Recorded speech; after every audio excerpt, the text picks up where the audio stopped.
Hello കൂട്ടുകാരെ, ഇന്ന് നമുക്ക് അഹങ്കാരിയായ ഒരു മാനിന്റെ കഥ കേട്ടാലോ? പണ്ട് ഒരു കാട്ടിൽ കുറേ മാനുകൾ ഉണ്ടായിരുന്നു. അവരെല്ലാവരും ഒരുമിച്ചാണ് താമസിച്ചിരുന്നത്. എന്നും അവർ ഒരുമിച്ചാണ് ആഹാരം തേടി പോകാറുള്ളത്. ഇവരുടെ കൂട്ടത്തിൽ കുട്ടു എന്ന പേരുള്ള ഒരു മാൻകുട്ടിയുണ്ട്. അവന് ഇതൊന്നും ഇഷ്ടമായിരുന്നില്ല. ഒരുമിച്ച് താമസിക്കുന്നതും ഒരുമിച്ച് ആഹാരം തേടി പോകുന്നതും ഒന്നും അവനിഷ്ടമായിരുന്നില്ല. അവനിടയ്ക്കിടെ അച്ഛനോടും അമ്മയോട് പറയും, ഞാൻ ഒറ്റയ്ക്ക് താമസിക്കാൻ പോവാ, എനിക്ക് ഇങ്ങനെയൊന്നും ഇഷ്ടല്ല. അപ്പോൾ അച്ഛനും അമ്മയും പറയും, മോനെ, നീ ഒറ്റയ്ക്കൊന്നും ഒരിടത്തേക്കും പോകരുത്. നീ എന്തെങ്കിലും അപകടങ്ങളിൽ ചെന്ന് ചാടും, നിന്നെ ആരെങ്കിലും ഉപദ്രവിക്കും.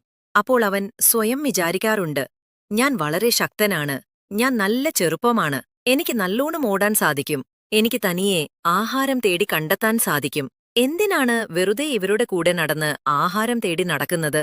അങ്ങനെ ഒരു ദിവസം അവരെല്ലാവരും കൂടി പുല്ലും മേയാൻ പോയ സമയത്ത് കുട്ടു ആരും കാണാതെ അവിടുന്ന് ഓടി രക്ഷപ്പെട്ടു.